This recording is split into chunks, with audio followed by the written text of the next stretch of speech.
نحمدہ و نصلی علی رسولہ الکریم اما بعد بسم اللہ الرحمن الرحیم۔ بالکل بجا فرمایا تھانوی صاحب نے بھی کہ اللہ نے جو کلام عطا فرمایا اور آپ نے انٹرو میں فرمایا یہ اللہ کا کلام قرآن حکیم یہ صرف ایک مقدس کتاب نہیں ہے، it's a code of life.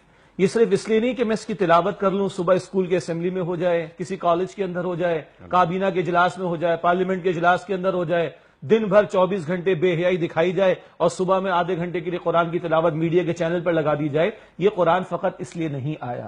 پچھلے پروگرام میں بھی ذکر کیا تھا، سورۃ المائدہ کا موضوع ہے شریعت اور نفاذ شریعت، اور اللہ تعالیٰ نے یہ قرآن عطا فرمایا تو اس کا نفاذ اللہ تعالیٰ چاہتے ہیں۔ اور پچھلوں کا ذکر کر دیا یہود و نصارہ کا، ان کے بارے میں بھی کہہ دیا لستم علی شیء حتی تقیموا التوراۃ والانجیل وما انزل الیکم من ربکم۔ اسی مائدہ کی آیت نمبر 68 کے اندر، اے اہل کتاب تمہاری کوئی حیثیت نہیں جب تک کہ تورات اور انجیل کے احکامات کو نافذ کر کے نہ دکھا دو۔ اب قرآن ویلڈ کتاب ہے نا نیک صاحب، حالات حاضرہ تو یہ بنے گا، اب نہ انجیل ویلڈ ہے نہ تورات ویلڈ ہے، ویلڈ کتاب اللہ کی نگاہوں میں تو قرآن ہے، وما انزل الیکم من ربکم۔ تو اب گویا قرآن، ہمارے استاد کہتے تھے اب یوں سمجھو کہ یا اہل القرآن، اے قرآن والو، لستم علی شیء، تمہاری کوئی حیثیت نہیں حتی تقیموا القرآن، جب تک کہ تم قرآن کو نافذ نہ کرو۔ ہاں بجا فرمایا آپ نے، اس کا آغاز تو میری ذات سے ہوگا۔ اس 5.5-6 فٹ کے وجود پر مجھے اختیار حاصل ہے، یہی قرآن کہتا ہے اقیموا الصلاۃ۔ تو پارلیمنٹ نے مجھے کبھی نہیں روکا کہ میں نماز نہ پڑھوں، کبھی حکم نہیں دیا کہ نماز نہیں پڑھنی تم نے۔ اگر یہ قرآن کہتا ہے کہ سچ بولو، جیسے کہ آپ نے فرمایا، اس سورت کے آخر میں بھی سچائی کا ذکر آ رہا ہے، سورۃ مائدہ کے آخر میں قرآن کہتا ہے کہ ناپ تول میں کمی نہ کرو، قرآن کہتا ہے ماں باپ کا ادب کرو، قرآن کہتا ہے کہ مال حرام نہ کھاؤ، قرآن کہتا ہے کہ خیانت نہ کرو۔ ان امور میں تو مجھے اختیار حاصل ہے نا۔ اگر میں ان مواقع پر اس انڈیویجل کیپیسٹی کے اندر اگر اللہ کے احکامات پر عمل نہیں کر رہا تو پھر من لم یحکم بما انزل اللہ فاولئک ھم الکافرون فاولئک ھم الظالمون فاولئک ھم الفاسقون۔ جو اللہ کے نازل کردہ کلام کے مطابق فیصلے نہیں کر رہے وہی کفر کر رہے ہیں عملاً، وہی ظلم کر رہے ہیں، ظلم کا لفظ قرآن میں شرک کے لیے بھی آتا ہے، اور وہی فسق یعنی نافرمانی کر رہے ہیں۔ تو پہلا تو میں حکمراں ہوں نا، اس وجود پر تو میری حکمرانی چلتی ہے، یہاں پر میرا آرڈیننس چلتا ہے، یہاں پر میرا بل چلتا ہے، یہاں پر میرا پروسیجر چلتا ہے، یہاں پر میرا لا چلتا ہے۔ تو اس دائرے کار میں تو میرے رب نے جو مجھ سے تقاضا کیا، دین اینڈ دیئر فوراً مجھے عمل کرنا چاہیے۔ پھر میرا گھر ہوگا، اگر میں بڑا بنتا ہوں شوہر ہونے کے ناطے، میں بڑا بنتا ہوں باپ ہونے کے ناطے، تو کیا گھر میں نے اللہ کو بڑا کر رکھا ہے؟ اللہ کی بڑائی کا نفاذ وہاں بھی میرا دائرہ اختیار چلتا ہے۔ اس طرح بڑھتے بڑھتے بڑھتے اب آئیے نظام کی سطح پر، ہم نے طے کر کے رکھا ہوا ہے سوورنٹی بلانگس ٹو اللہ سبحانہ و تعالیٰ، اس ملک میں حاکمیت اعلیٰ اللہ کے لیے ہے۔ ہم نے طے کر کے رکھا ہوا ہے آبجیکٹو ریزولوشن کے اندر، قرارداد مقاصد 1949، no legislation would be made repugnant with Quran and Sunnah۔ اس ملک میں کوئی قانون سازی قرآن و سنت کے خلاف نہیں ہوگی۔ ہمارا ممبر آف پارلیمنٹ آ کے بیٹھتا ہے تو اللہ کو گواہ بناتا ہے میں نظریہ پاکستان کے ساتھ وفادار رہوں گا۔ او بھائی وہ بابا نظریہ پاکستان کدھر ہے؟ تم نے سود کو حلال کر رکھا ہے، تم نے شراب کو حلال کر رکھا ہے، تم نے جوئے کی اجازت دے رکھی ہے، تم نے فحاشی اور یانی کی اجازت دے رکھی ہے۔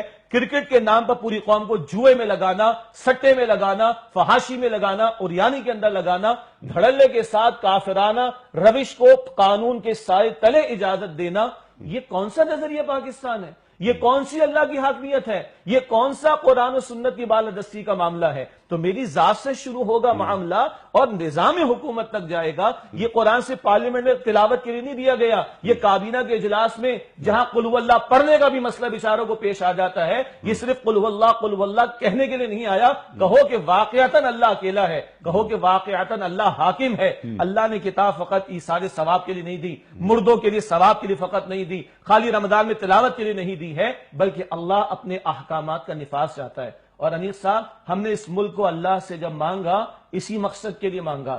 آج ایک بڑی اکثریت کہتی ہے مہاجر ہیں، ہم کراچی میں بیٹھ کے لوگوں سے سنتے ہیں، میں کہتا ہوں جی ہمارے بھی باپ دادا نے ہجرت کی تھی، مگر کائے کے لیے ہجرت کی تھی؟ اگر یہی ناچ گانا فلمیں ڈرامے سارے کچھ کرنے تھے تو کیا بھارت کے اندر اس کی کمی ہے آج؟ اگر آج اللہ کے احکامات کو پامال کرنا تھا، اللہ سے سود کے معاملے کو جاری رکھ کے جنگ کرنی تھی، بے حیائی کو فحاشی کو پھیلا کر دنیا اور آخرت کے عذاب کو دعوت دینی تھی، تو کیا بھارت میں آج، انڈیا میں آج اس کی کوئی کمی رہ گئی؟ ہم کیا کر رہے ہیں اللہ کے ساتھ؟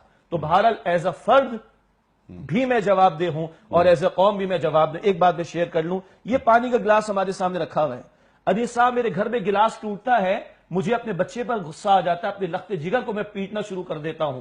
اس گلاس کی تو قدر ہے، اللہ کے کلام کی قدر ہے میری نگاہوں میں؟ اللہ کا حکم ٹوٹتا ہو، اللہ کی شریعت پامال ہوتی ہو، اے خاصہ خاصان رسل وقت دعا ہے، امت پہ تیری آ کے عجب وقت پڑا ہے۔ وہ دین جو بڑی شان سے نکلا تھا وطن سے، پردیس و آج غریب الغربا ہے۔ تھانوی صاحب نے بجا فرمایا، جج کہتے ہیں صاحب میں اللہ کی کتاب کے مطابق تمہیں فیصلہ نہیں دے سکتا، میں تو انگریز کے قانون کے مطابق دوں گا۔ اسلام کے نام پر لیے جانے والے ملک میں جج یہ بیٹھ کے کہہ رہا ہو انا للہ و انا الیہ راجعون، تو یہ آیات ہمارے لیے بھی ہیں۔ حذیفہ رضی اللہ تعالیٰ عنہ سے پوچھا تھا کسی نے، حذیفہ یہ آیتیں تو بنی اسرائیل کے لیے ہے نا؟